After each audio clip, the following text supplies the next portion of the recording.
Hi everyone, welcome back to the channel. Today we have another great guest, but before we get started, our subject matter is a little bit different today. How many of us have seen a ghost? How many of us have experienced different phenomena that we didn't understand? Well, our guest today, whether you believe in such things or not, doesn't matter, because our guest today has spent a lifetime with her research in psychical study, not just hauntings and mediums. She's done a lot of work with researching mediumship itself. Today, ladies and gentlemen, we are going to be looking at hauntings and poltergeist activity. Please feel free to share your comments down below. We'd love to hear your stories, we really would. But today, ladies and gentlemen, we're going to focus on, yes, you heard it right the first time, poltergeist activity. Now, the most famous case of all was the Enfield Poltergeist. So just to quickly remind ourselves what happened, here's a few clips. Green Street in Enfield, North London, where this unassuming council house was once the setting for one of the most infamous and terrifying supernatural encounters the world has ever seen. Girls were at the heart of it. Sisters Janet and Margaret, who were 11 and 13 at the time, became the focus of a malicious entity. Ghostly voices, objects being thrown around the room, and even levitation. Multiple witnesses, including police officers, neighbours and paranormal investigators, would claim to have seen objects moving of their own accord. What happened to you when you died? I had an hemorrhage, and I fell asleep, and I died in a chair, and my G hangs out as T.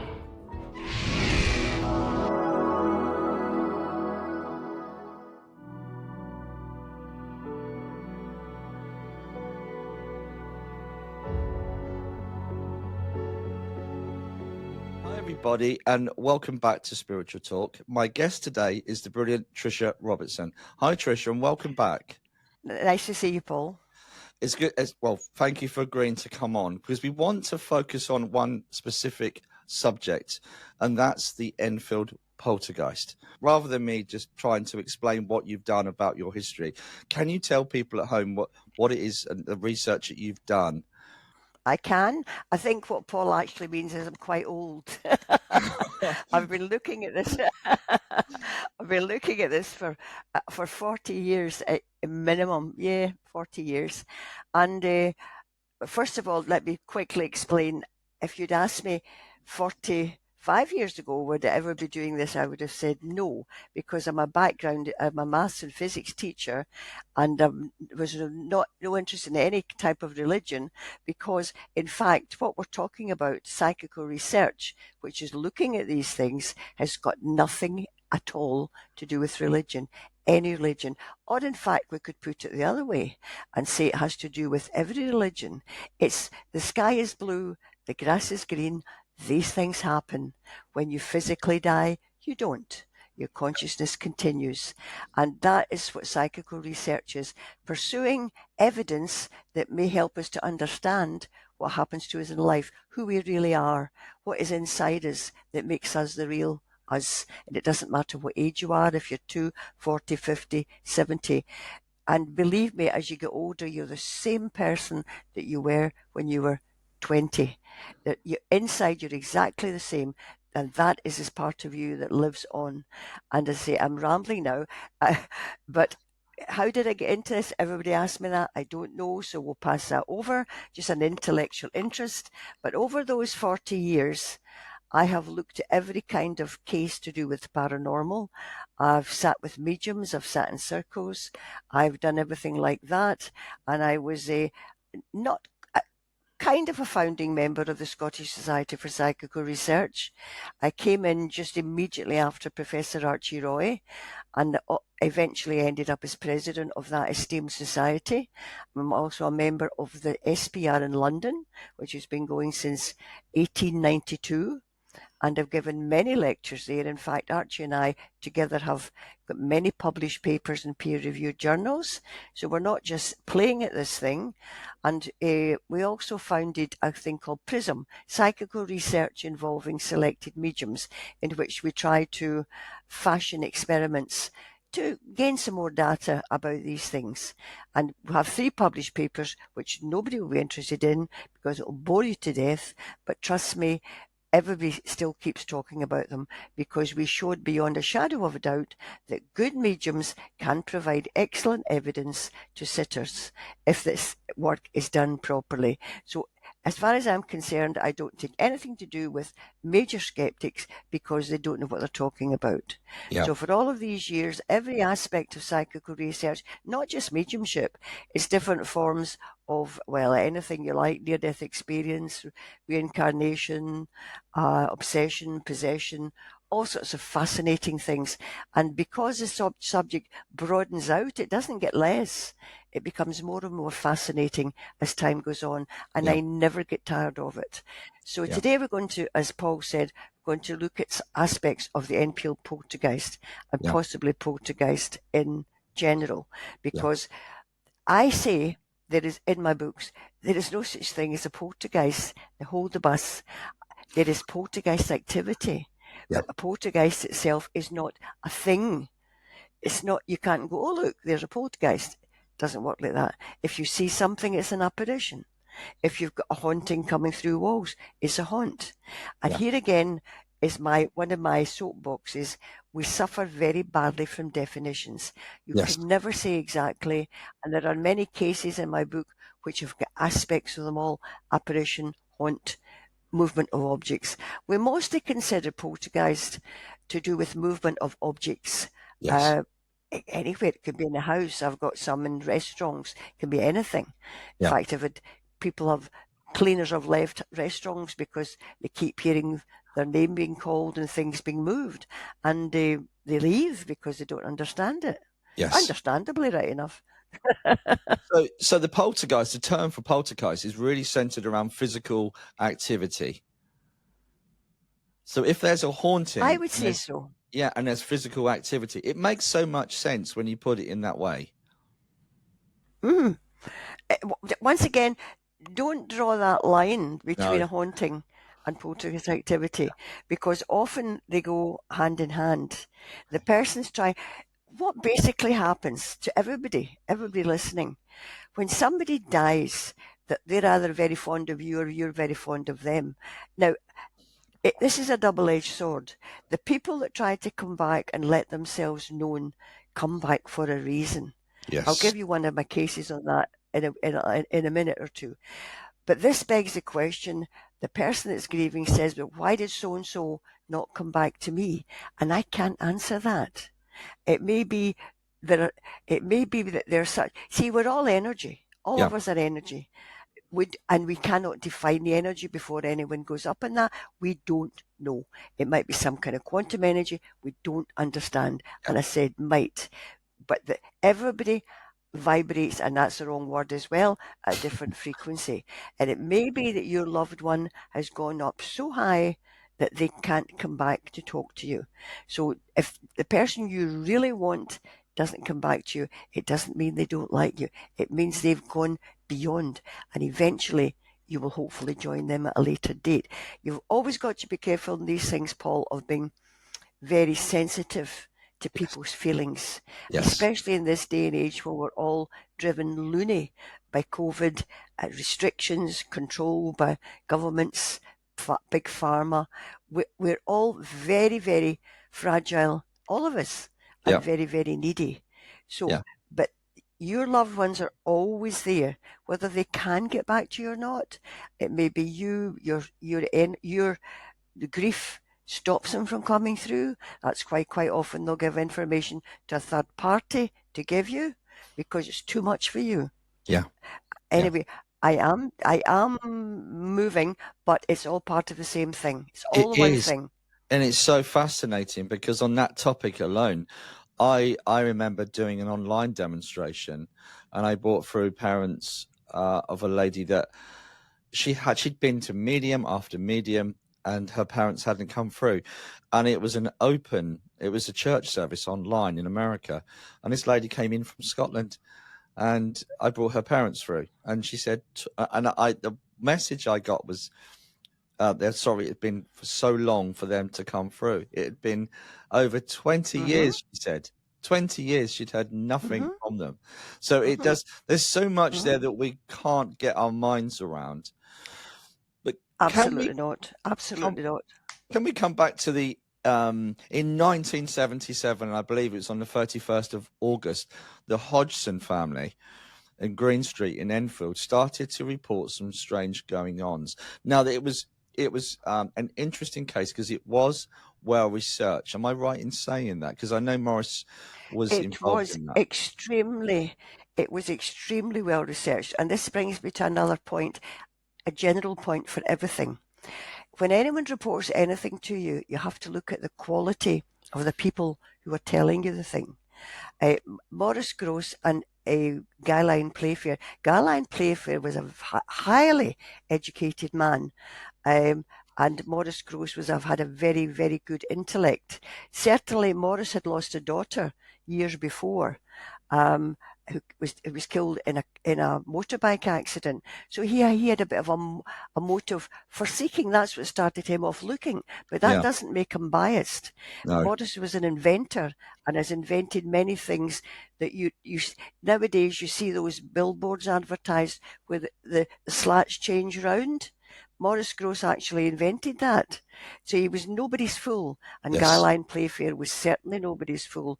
yeah, If you read any of Guyline Playfair's books, he's a wonderful, wonderful man.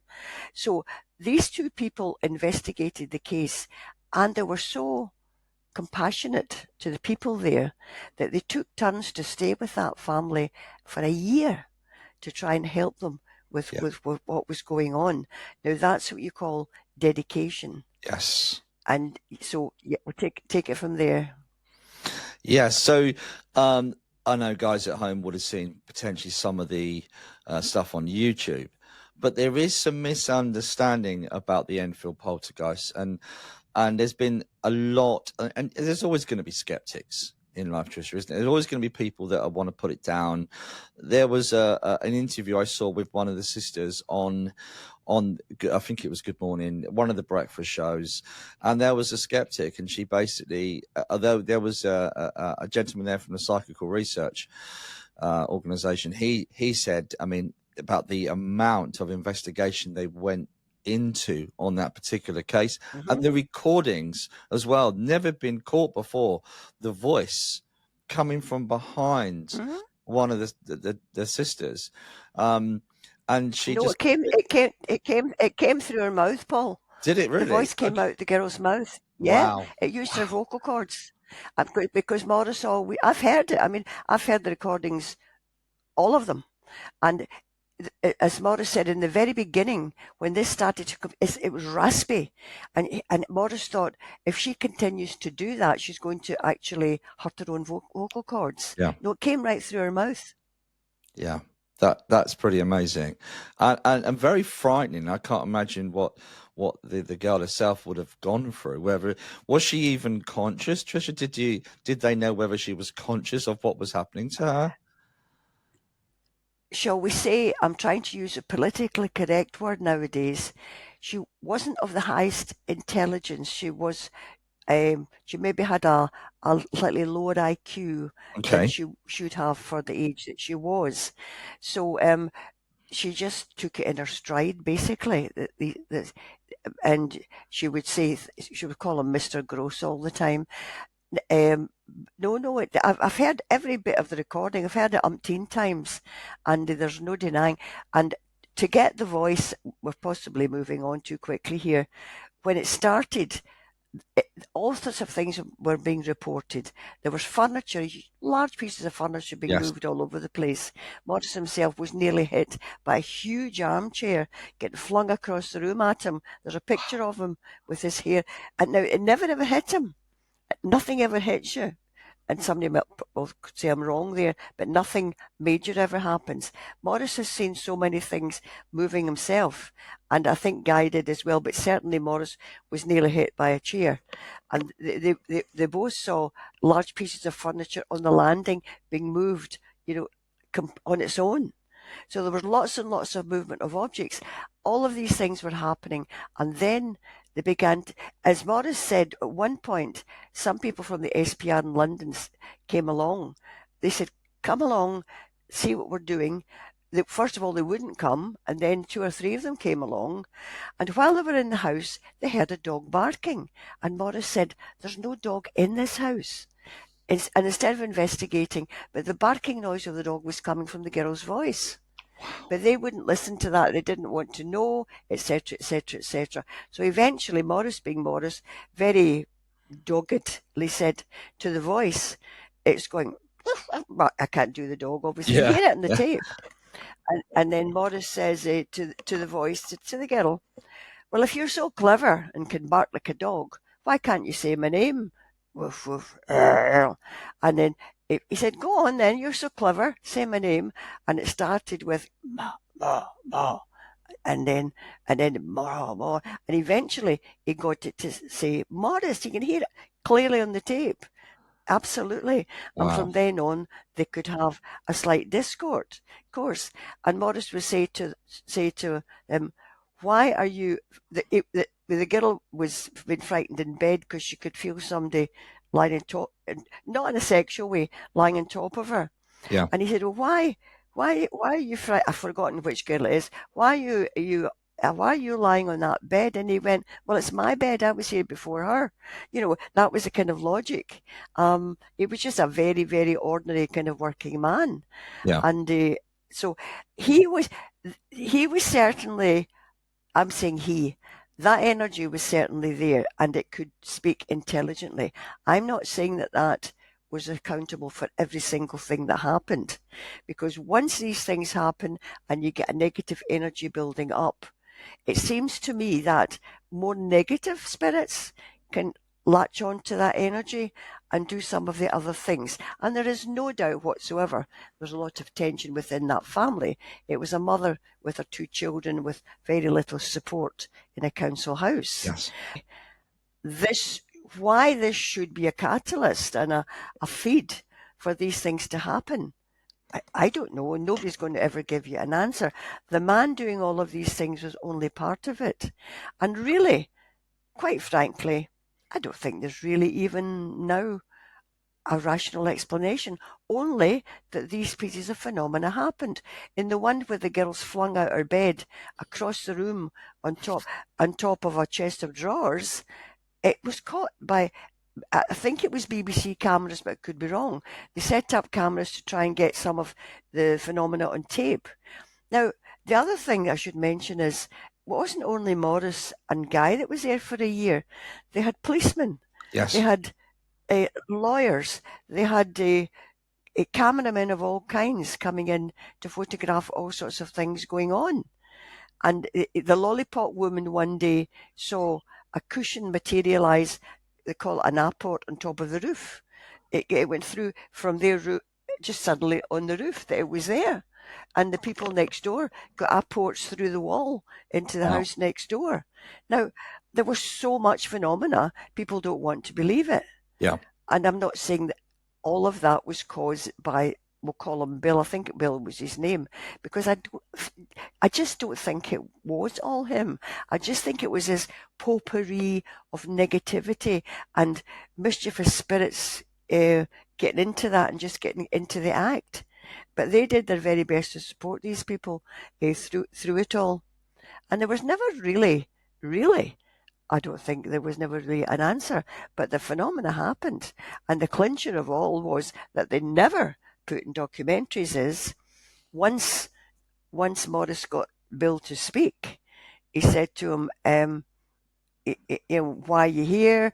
He said, "I died in that chair in the lounge. I died in that chair, and I died of a brain hemorrhage." And it was only when this was really all over that Morris's son was a lawyer, and he managed to trace who lived in the house before, not the last residence, but the one before. And it was Bill, what his name was, and they found out they died in a chair at the fire of a brain hemorrhage. And Wow. nobody ever says that on a documentary. What? What more proof do you need? If it walks like a duck, quacks like a duck, it's a duck. But the point is, it's Yeah. a fascinating example of how, obviously, I would say how things can be moved, but we don't really know actually how they even do it. But it happens. Yeah. And the whole point of the Psychical Research Institution is the fact that your members are not mediums or psychics. You're there to find the facts. Not necessarily, no. You're there to find... Psychical the definition of psychical research is a scientific, I can't remember the exact words, it's a scientific look at the claims of spiritualism and associated phenomena. Yeah. That was what it was originally in 1892.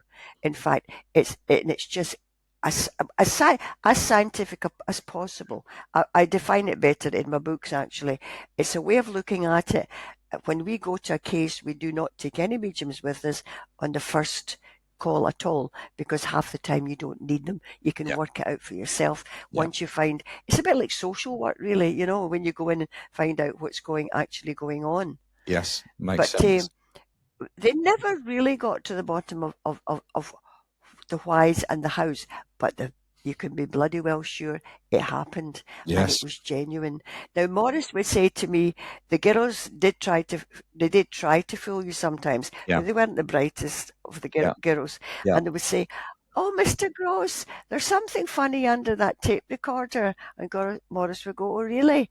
And he would go under the tape recorder and find something unusual. And he would they knew when the girls were trying to play a trick on them and when the other things really happened, you know. But the book itself is well worth reading. This House is Haunted. Yes. And that gives you all of the details. Yes. And it's a remarkable story. It really is a remarkable story. How did it stop in the end? Do you know, as we're speaking, I think they moved them. Yes. They tried for a while. They sent the girl, of course, the girl that had the voice. She was considered to be the focus for the activity, which would make a lot of sense. Yes. Remember, she was 12, 13, and for what other reason, puberty seems to be energies again. Everything just conspires. And not always, but quite often there's a teenager involved in being the focus for this. I'll call it wild energy. It's the only thing I can actually call it.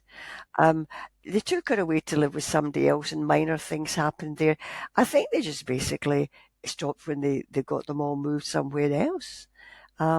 Bill must have got used to them, and I don't even know what happened to Bill, if they managed to get him to move on, to be honest with you.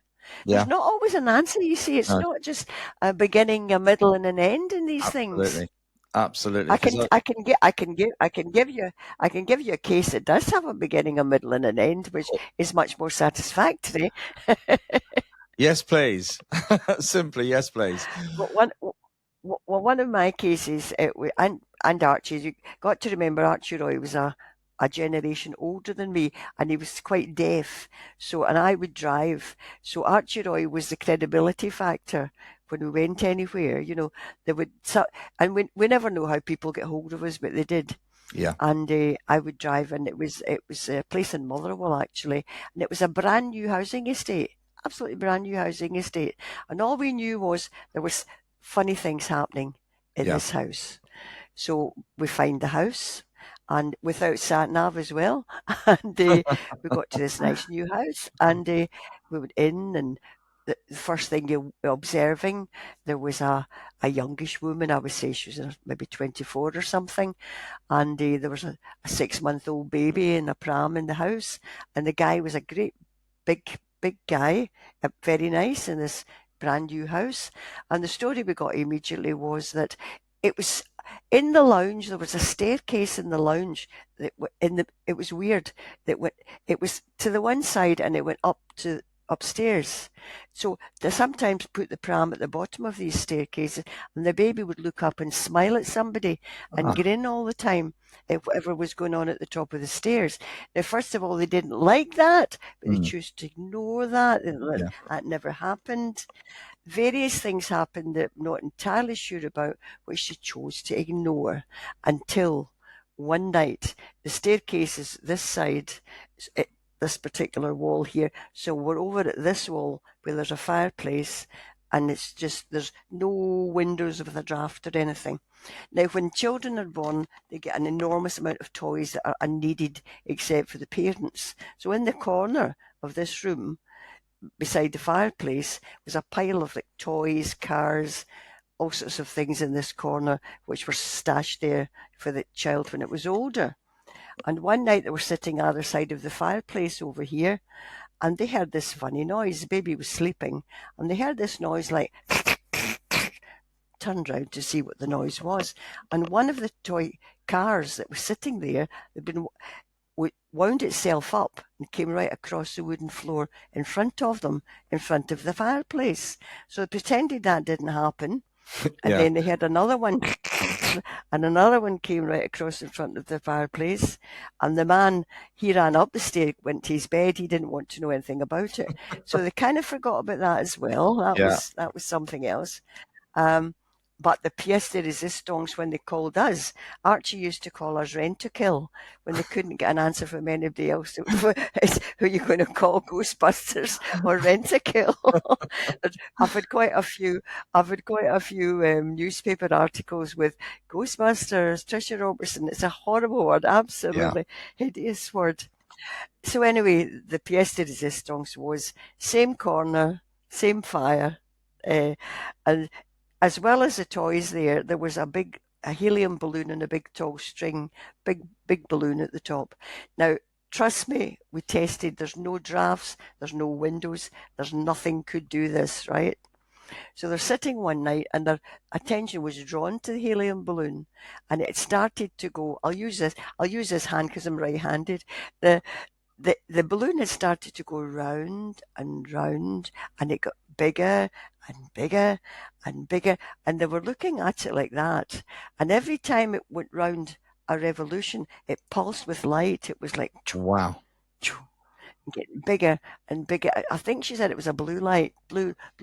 So they looked at that, stared at it for a while, pretending it never happened, and then once again the man ran upstairs, pulled the covers over, and that was it. But then, of course, at this point is when people think the devil's in the room. You see, it's always the devil. It's always something negative happening.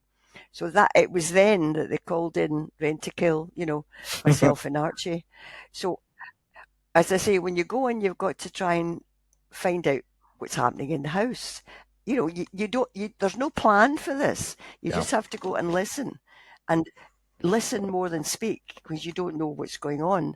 And actually it's not good taking a medium, because mediums can get very fanciful if you take them in first time. They may pick up things, but we're not distracted like that. So first of all, I looked at the girl again, whom I told you was very pale, ashen, and through conversation, I don't know, you just go by the seat of your pants, and I said to her, has anyone died, round about you, fairly recently? And she said, yes. She said, before my baby was born, my mother died before the baby was born. And I immediately got, as I'm getting right now, I'm getting a shiver right down my back, and I'm not a medium. And I went, okay, we'll pursue that avenue. And I said, right, fine. I said, well, it may just be that your mother, and I'm still frozen down the back, it may just be that your mother wants to let you know that she sees you, she sees the baby, and she's okay. And at that point, her face kind of, they're like that. And the husband uttered the immortal words, can you not make the old bitch go away? Which wasn't really she's coming back to haunt sensitive. Basic. I gathered he didn't like it very much, of course, and I pursued manfully. And I said, well, I said, let's pursue this thought. And the husband said, oh, the ornament in the hall that keeps getting moved is the one that she gave us. And I just went, yeah. And you never tell anybody what's happening. You let them work it out for themselves. Yes. And that then it's got to make sense to them. And he went, oh, like that. And I said, and various other things. I said, it seems to me that it makes sense that she only wants to let her daughter here know that she's okay, she's alive and well, and can see everything that's going on. And the daughter's pallor changed completely. She got her rosy cheeks back. She was absolutely fine. And the husband wasn't too pleased, right enough. But and I said, this is, and then you have a cup of tea and a blether and all that sort of thing. And then I said, well, look, and the husband had said, can you not make her go away? And I said, well, look, I think you'll find, not entirely convinced, I think you'll find that now she knows you're aware that she is there and can see everything. I said, I think you'll find you will not have any more bother. She just wants to let her daughter know that she's okay. And I'm thinking in my mind, well, maybe not. And I said, and if you do have anything else, please contact me again and I will come along and bring a medium with me. We can perhaps have a wee word with her. Never heard another thing. Wonderful. So I get, it's that kind of thing you get all the time. And I'm very logical. In a way, I'm sorry I never pursued law, because I've got that mathematics. I've got that kind of boring mind. One thing leads to another. But I think it's perfect for doing psychical research. I'll be honest with you, because Absolutely. there's no fancifulness. I don't see shapes and clouds and faces and fires and things like that, because that's nonsense. Your mind makes patterns all the time, and that's not helpful in one little bit. So that I've got many cases like that. Some are funny, some can be quite funny. Some can involve swearing, which will not go to there either. But So it's a real thing. It's what happens to people in life. yeah, Life is a real thing. Yeah, you can't. It's not all sewn up in any religion. Oh, and you can't swear, you can't do this, you can't do that. If someone materialised in front of any listener or viewer at the moment, somebody materialised right in front of you, you're not going to say, "Oh gosh, there's somebody there," are you? You're going to let it rip. Even you. yeah. Well, I've been asked to clear houses over the years, and I don't even like that term, clear a house. But in my experience, it's mostly been a message from a loved one. Yes. It is. And I recall a lady that was very spiritual, and the granddaughter was seeing things, hearing things, and there was a walking sound and a thud. And it turned out to be Granddad, because he had the walking stick. And when I told them that, they're like, oh, my word. And they never had a chance to say goodbye. You just wanted to say he was okay. So it makes total sense. It makes total sense. Absolutely. But the actual, the uniqueness of that energy around poltergeist, I don't see, again, that word bothers me a little. The energy that's poltergeist activity. Poltergeist activity is the best way. Yeah. Poltergeist activity is it seems to be, there needs to be certain things involved in that, and there is a lot of people that report these things around teenagers, people going through adolescence. Yes, the puberty thing seems to be to do with wild energies, especially girls taking their periods and things. And nobody knows why this should be. Nobody knows. All we can see is the result. But not always. It's not always, of course, but often it's an unhappy teenager. Yeah. Yeah, interesting. And also there was, there's been so many cases. There was one I'd like to ask you about, and I haven't asked you about this. So this is fresh. And if you say no, you don't know anything about it, we can edit this out. So that's the beauty about pre-recordings, Tricia. Did you come across the Borley Rectory, which was also quite famous in its day? No, that. To me, that's a non sequitur, really. That goes way, way back, long before my time, Borley Rectory. But you see, that's not really a poltergeist case, is it? It's more of a haunting, is it not? It's more. There's so many hauntings. There's so many hauntings around one particular place, and I wonder if it's to do with ley line energy, because there's a lot of churches in that vicinity, and if I'm right in saying, a lot of churches or old church sites were built over ley lines and lines of power. I don't know if they were indeed, yes. So it's quite interesting that there seems to be, when you stand at the church and you look around, you can see at least 3 different churches from Borley.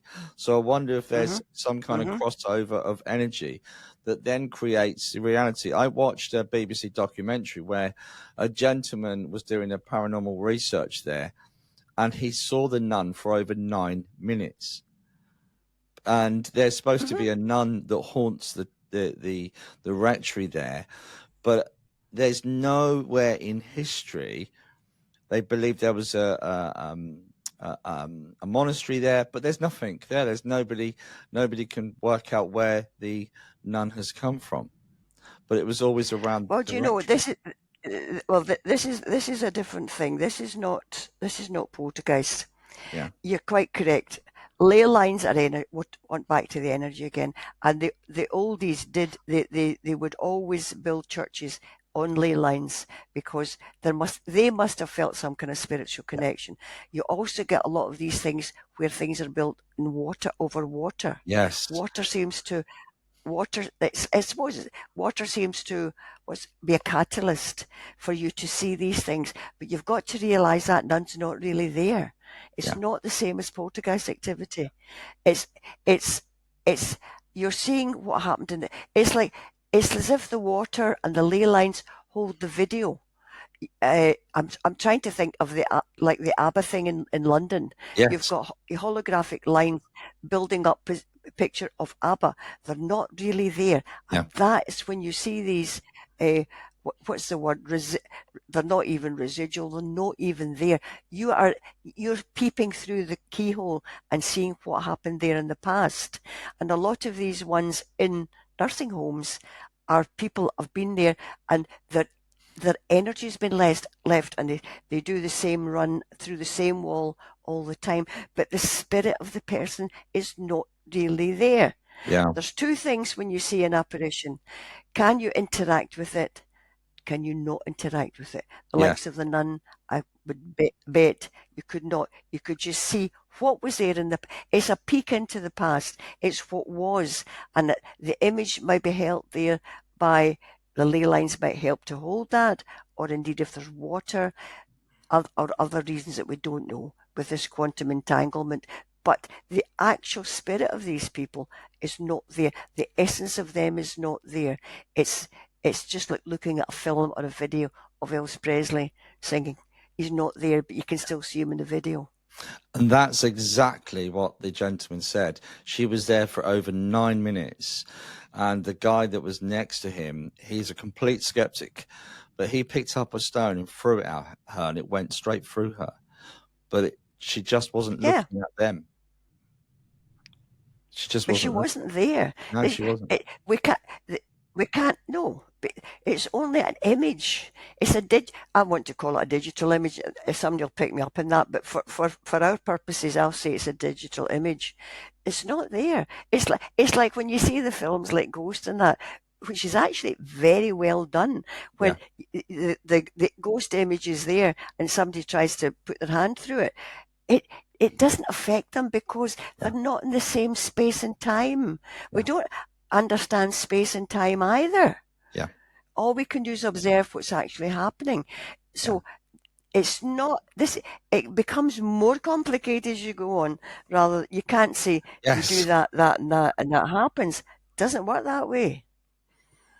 Yeah, absolutely.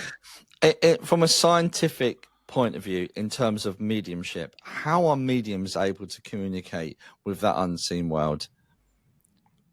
I know you've done a lot of research. Even me. Yeah. All we can look at is, do they provide actual evidence, or are they so general they could apply to anyone? That was the premise of our 5-year study, Archie and I. It took us 5 years to do this study, going all over the UK. Too complicated to explain, but even Professor Chris Rowe still talks about our work.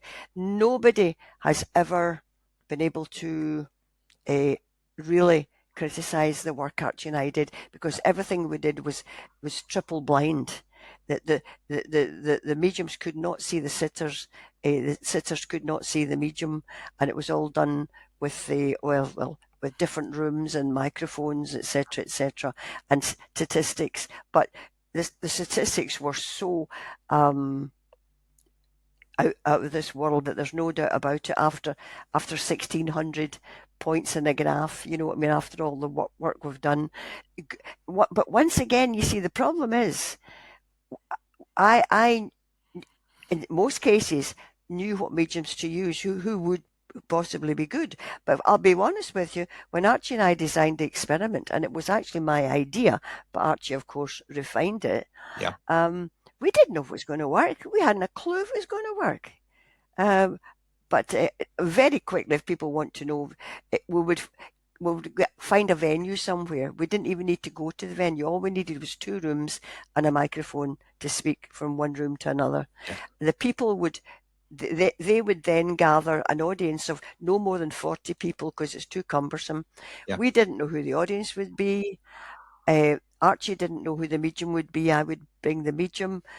Before we would go to a place, all Archie would know was there may be 40 seats, and he would just work out a plan of what the seat numbers would be. It wouldn't be in order what the seat numbers were. And and I'm simplifying this, and when people came in, I never saw the audience at all. I was in another room with a medium that I had brought. The audience would come in, they'd be given with a pack of numbers, they'd be given randomly, a pack would be shuffled, and as you came in, you would be given a number. Please find that seat, sit in that, and so on and so forth. People are incredibly stupid. They would say, "Oh, can I not sit beside my sister?" No, you can't. That's your number there. Sit down. It's unbelievable. Yeah. Honestly, really. And they were told to sit there for, it was hours. Do not move from the seat. If you get up at some point to go to the toilet, you always come back and sit in that seat, primary 1. That's your seat there, stay there. And then, it was too complicated to explain. So no one can accuse us of anything. And after all our work, I did, and of course, when you went to churches like Middlesbrough or down there, we couldn't choose a medium. We just let the people choose what medium they would suggest for the experimentation. And it always worked. It always worked to a higher or a lower degree. Unbelievable. And we had different types of experiments. The one that will interest you was, so we did all this kind of thing, and we'd try eventually to put a dud lot of information in. And that worked in the sense that nobody was able to take it. Archie and I must have been invited to speak at Stansted. I mean, we did that a lot. And most people know what Stansted is.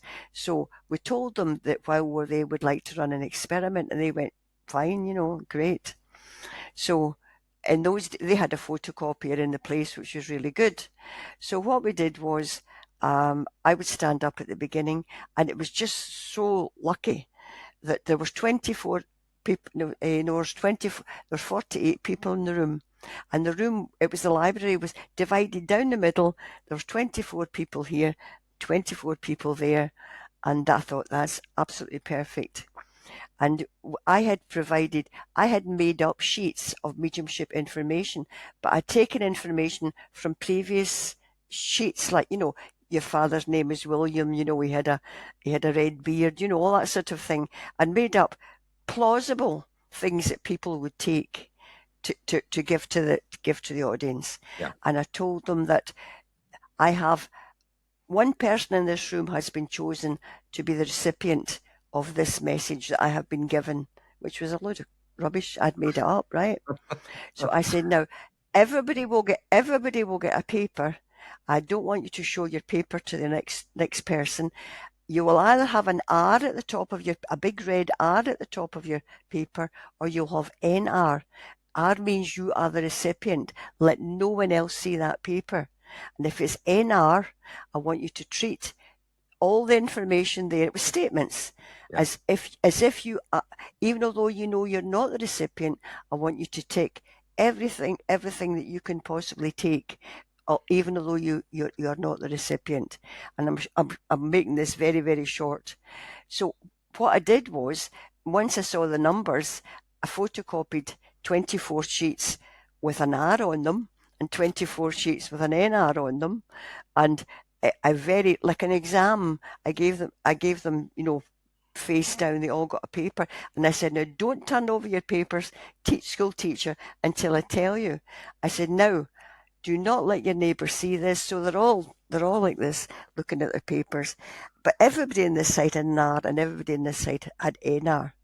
So we did the experiment, and I asked everybody to tick what they could take, just be totally honest, bloody, bloody, bloody, bloody, blah. Fine. So they all did that. We gathered in the papers. I can't remember what order we did them in. No, I gave Archie, eventually, I gave him all the people that thought they were non-recipients. I gave him that bundle later, and I kept the ones of people who thought they were recipient of the information, because people say if they think you're a recipient, you'll take more. Yeah. You'll take more answers. True. So anyway, we did that. You can't do it at that time, and it went away later on. It probably at night we did them. How he would do it in his room, I would do it in mine, and then we got together and we did the initial statistics. And Archie and I got together and said, right, what have you got? Now, what we found out from the previous research was that everybody has got about 3%, 30% of common information. You, me, whatever. That you'll find 30% of commonality among us all. Yeah. So if you're only scoring 30%, it means nothing. Yeah. It's only chance. Better than 30%, so much the better. Well, we do it in decimals, point 3, 0.03 or something like that. So anyway, we got together, and I said to Archie, okay, what result have you got for people who thought they were non-recipients? And Archie got 0.03, which is what you'd expect. Yeah. And he said, what have you got for the people who thought that they were the recipient?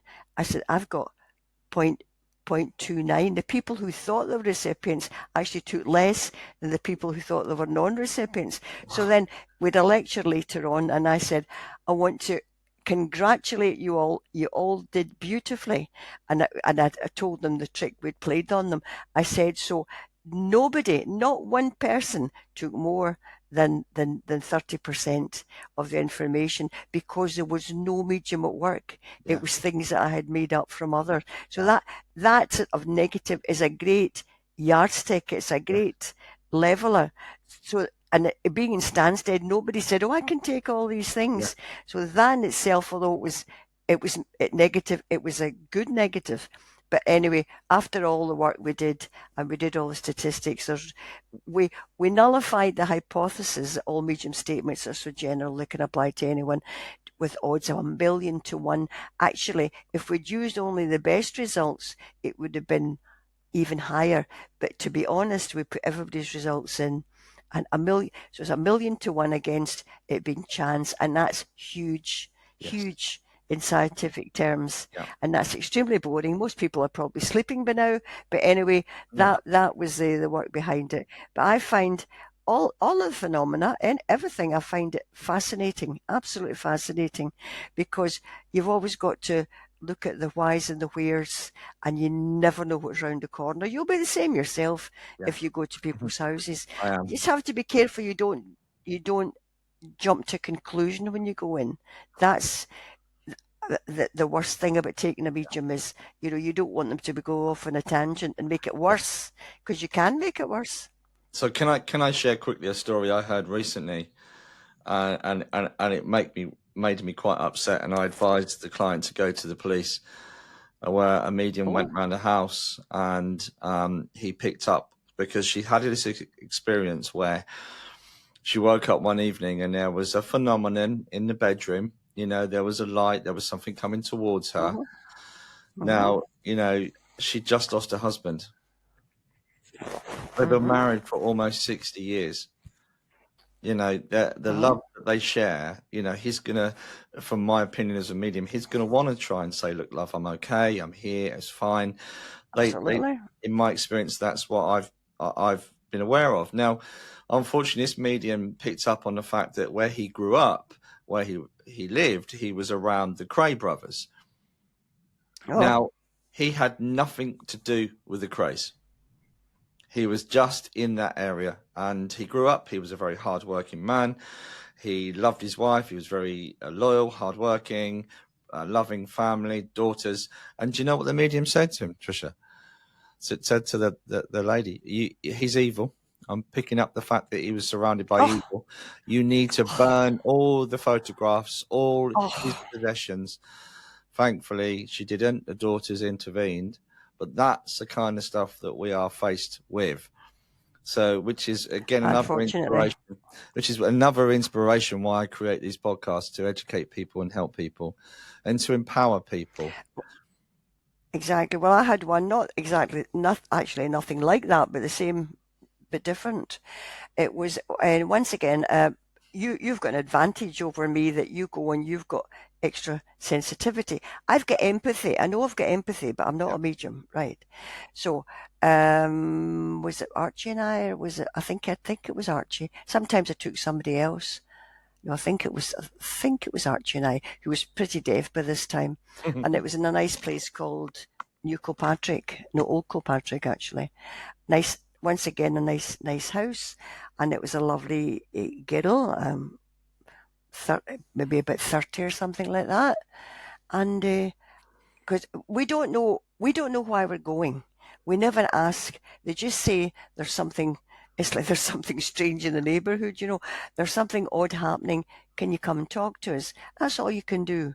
You cannot make up your mind before you go about anything, because if you do that, you're not doing your job properly.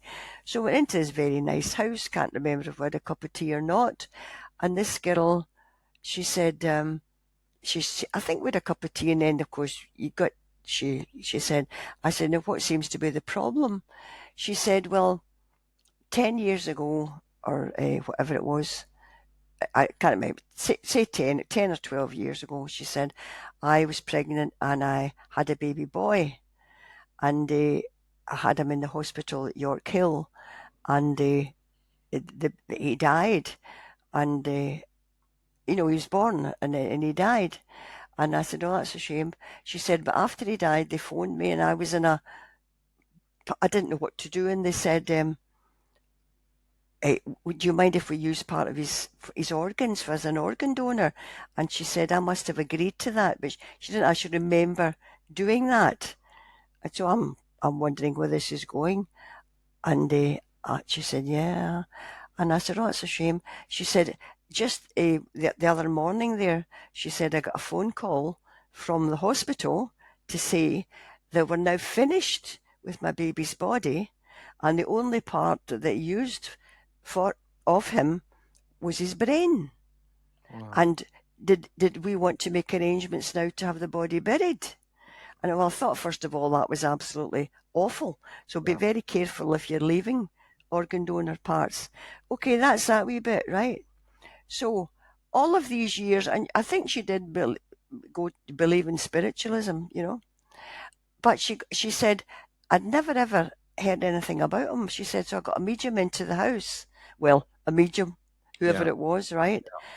And so she told the medium the story I've just told you. And the medium said to her, and I'm livid thinking about it, she said, you'll never hear from him because they used his brain, and you'll never hear from that child again. Well, I was raging with expletives in front of it. And I was so angry. In fact, I was so angry immediately. And you know how you'd react. And I thought, well, that's ridiculous. I said, people get blown up in wars. They're in smithereens and bits, and they come back. I was still so angry. I was looking for something to say to this woman. So I phoned Gordon Smith, who was in his hairdressers, and I went, Gordon, it's Trish here. He went, Trish, I'm cutting hair. And I went, okay, I get the message. So, okay. So, things kick in. And I said, what did I say to her, first of all? Once again, I went, and then I had a kind of brainwave. Well, I thought I had a brainwave. And I said, well, tell me this. Have you got, now this came out, right? I said, have you got any other children? She said, yes, I've got a boy and a girl now. And I said, have either of your children ever said anything unusual to do with the paranormal? She said, yes, my son always says he was here before. Wow. And I went, and I said, well, I'll leave it to you to work it out. So, and then she changed it again. She was so happy. And I said, if you give me the name of that person, I will go round and see them. But she wouldn't give me it. But that's irresponsibility. That's a whole nother story, reincarnation, especially when children. Whole nother story. Yeah. Yeah. Yeah, Yeah. but it's a real, again, it's a real phenomenon. I know. It is. It Yeah, is. it is. I know Peter Fenwick and his wife did a study on that very subject, and it's a yeah. I've had Peter and Elizabeth stay in this very house, and they're lovely. They've done a lot of work in it. Peter Yeah. Fenwick knows what he's talking about, and he's a neuroscientist. Yeah. Yeah, absolutely. And it's a great book they published. Anyway, Yeah. yes, there's also deathbed visions, of course, and all of that as well. Yeah, it's excellent. Very, There very. are so many good books about. Yeah. And that is Anyway, we've digressed from poltergeist activity. we have. I said to my husband, I won't be long in this interview. I'm so sorry. Do apologise, but before we finish, because we've almost been going for an hour, you're also an author. I know. You've published a lot of work. Can you just give us, and I'll put the links into the comment section on the recording, guys. Yes. Just to explain the books, I told you about Professor Roy and I doing all the work. Well, Archie Roy and I also gave lectures at Glasgow University for years. But Archie, I'm not terribly technical with computers, but Archie was, although he was an emeritus professor, he was hopeless. So I would be the one that would make up all the lectures, and then we would deliver them, individually. So after Archie Roy died in 2012, I suddenly thought, do you know, I've got all of this fantastic information, really. I'm not blowing my own trumpet. I said it would be an absolute sin if I didn't try to put this into a book. That was how it started. So I started, and of course I had a lot of text already in my computer and everything. So I formulated that into my first book, which is, and as a running title, I said to myself, what's this book really about? And I got the answer, and I said, it's really about things you can do when you're dead, things we've been talking about and more. Absolutely. So I had the running title of Things You Can Do When You're Dead. And I did the book. And one day I was talking to Gordon Smith on the phone, and how you get on with your book, Trish? I'm fine. I said, I'm just calling it Things You Can Do When You're Dead. And he thought it was brilliant. He said, don't change it. Keep it. So the first book is called Things You Can Do When You're Dead. You can get it on Amazon. If you even just Google Tricia J. Robertson, it'll all come up for you on there, on Amazon Books. And the second book, bizarrely, is called More Things You Can Do When You're Dead. And the third book's a wee bit deeper. It's for people that really want to go into maybe a few statistics, but not too bad. For example, in premonitions. But it's got one or two wee tables in explaining what happened, who said what, etc. So the third one's a wee bit deeper. If anyone's just starting out, and I'm not saying it because it's mine, the likes of Carol Jackson Barnes, etc., and others. In fact, I've got one lady psychologist that uses my first book in her university lectures, in the Things You Can Do When You're Dead. She loves it, absolutely loves it. Down in London. It's a great introduction to being sensible about the paranormal and things that actually happen. And as it goes further on, the books develop. The third one is called It's Life and Death, but Not As You Know It. And it's a wee bit deeper, but by all means, I mean, there's lots of people got all three books, but don't start with the last one. It won't make sense. You've got to start with Things You Can Do When You're Dead. Tricia J. Robertson, just Google it. The whole lot will come up there. And people are still thoroughly enjoying them. Yeah. Well, we can't thank you enough for coming on today. It's been an absolute pleasure, and also educating us on this subject, because it is a subject that gets exaggerated, and there's a lot of fear generated with it. Correct. The other thing, people sometimes ask me, have you come across anything very negative in what you've done? And I say no, and I don't look for negativity. I won't call it good and evil. That's religious talk. I talk about positive things and negative things, and there's no point in looking into negative things, because it's the old saying, if you look into the abyss is looking back at you. And I wouldn't go there. I would just keep looking up the way, keep looking up to the literally go towards the light, but don't die just yet.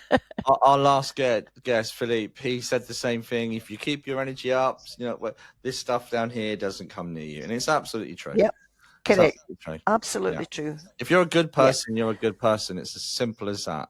Yep, and don't be influenced by other people that aren't. Yeah.